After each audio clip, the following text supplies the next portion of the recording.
નમસ્કાર મિત્રો, સ્વાગત છે તમારું કિચન કલામાં। આજે આપણે બનાવીશું એકદમ સ્વાદિષ્ટ અને હેલ્ધી મકાઈ અને પાલકની ખીચડી। જેને બનાવવા માટે અહીંયા આપણે સૌપ્રથમ 1 બાઉલ જેટલા ચોખા લીધા છે અને અડધો બાઉલ જેટલી મગની ફોતળાવાળી દાળ લીધી છે। ત્યારબાદ આપણે આ મગની દાળ અને ચોખાને પાણીથી સારી રીતે ધોઈ લીધા છે।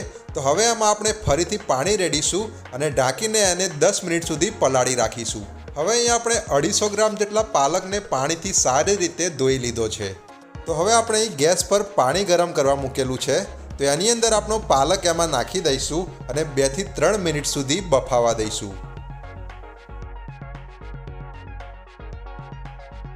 તો મિત્રો અહીંયા આપણે આપણા પાલકને 3 મિનિટ સુધી બાફી લીધો છે।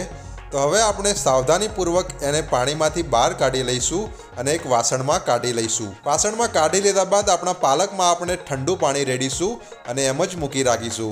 આમ કરવાથી આપણા પાલકનો લીલો કલર જળવાઈ રહેશે। હવે આપણે જે પાણીમાં આપણો પાલક બાફેલો એ પાણીમાં અડધો બાઉલ જેટલા લીલી અમેરિકન મકાઈના દાણા નાખીશું અને એને પણ 2 થી 3 મિનિટ સુધી બાફી લઈશું।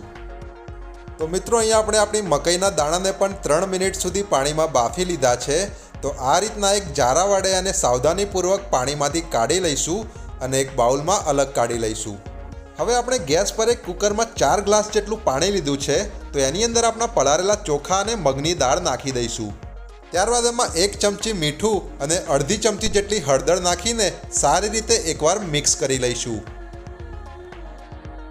અને હવે આપણે કુકરનું ઢાંકણ બંધ કરી લઈશું અને 2 થી 3 સીટી વાગે ત્યાં સુધી એને બાફી લઈશું। અને જ્યાં સુધી આપણા દાળ અને ચોખા બફાય છે ત્યાં સુધી આપણે બાફીને ઠંડા પાણીમાં મૂકી રાખેલા આપણા પાલકને એક મિક્સર જારમાં લઈ લઈશું। હવે તેમાં 2 નાના આદુના ટુકડા નાખીશું, 3 લીલા મરચાં નાખીશું અને 8 થી 10 ફોલેલા લસણની કળીઓ નાખીશું અને મિક્સરમાં આ બધી જ સામગ્રીની પ્યુરી તૈયાર કરી લઈશું। તો મિત્રો અહીંયા આપણે આપણી બધી જ સામગ્રીની મિક્સરમાં પ્યુરી તૈયાર કરી લીધી છે અને આ બાજુ આપણા કુકરની 3 સીટી પણ વાગી ગઈ છે। તો એનું ઢાંકણ આપણે ખોલી લઈશું અને આપણી દાળ અને ચોખા સારી રીતે બફાઈ ગયા છે અને એની સાદી ખીચડી બનીને તૈયાર થઈ ગઈ છે। તો હવે આપણે ગેસ પર એક કઢાઈમાં 2 ચમચી જેટલું ઘી લઈશું અને એને ગરમ થવા દઈશું। ઘી બરાબર ગરમ થઈ જાય એટલે સૌપ્રથમ એમાં 1 ચમચી જેટલું જીરું નાખીશું અને જીરું બરાબર તતડી જાય એટલે એમાં ચપટી હિંગ નાખી દઈશું। ત્યારબાદ એમાં એક મીડિયમ સાઇઝની ઝીણી સમારેલી ડુંગળી નાખી દઈશું અને ડુંગળીને 15 થી 20 સેકન્ડ જેવી સાંતળી લઈશું। તો મિત્રો આપણી ડુંગળીને આપણે સાંતળી લીધી છે। તો એની અંદર એક મીડિયમ સાઇઝનું સમારેલું ટામેટું નાખી દઈશું અને એને પણ 15 થી 20 સેકન્ડ જેવું સાંતળી લઈશું। તો મિત્રો આપણા ટામેટાને પણ આપણે સાંતળી લીધું છે। તો હવે એની અંદર આપણા બાફેલા મકાઈના દાણા નાખી દઈશું। ત્યારબાદ તેમાં સ્વાદ પ્રમાણે થોડું મીઠું એડ કરી લઈશું અને બધી જ સામગ્રીને સારી રીતે મિક્સ કરીને 1 મિનિટ જેવી શેકી લઈશું। તો મિત્રો અહીંયા આપણે આપણી બધી જ સામગ્રીને 1 મિનિટ સુધી શેકી લીધી છે। તો હવે એમાં આપણે મિક્સરમાં તૈયાર કરેલી આપણી પાલકની પ્યુરી નાખી દઈશું અને પ્યુરીને પણ બધી જ સામગ્રી જોડે એકવાર સારી રીતે મિક્સ કરી લઈશું।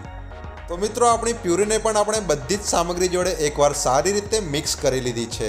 તો હવે આપણે એની અંદર આપણી કુકરમાં બાફીને તૈયાર કરેલી મગની દાળ અને ચોખાની સાદી ખીચડી એમાં નાખી દઈશું અને ખીચડીને પણ બધી જ સામગ્રી જોડે એકવાર સારી રીતે મિક્સ કરી લઈશું।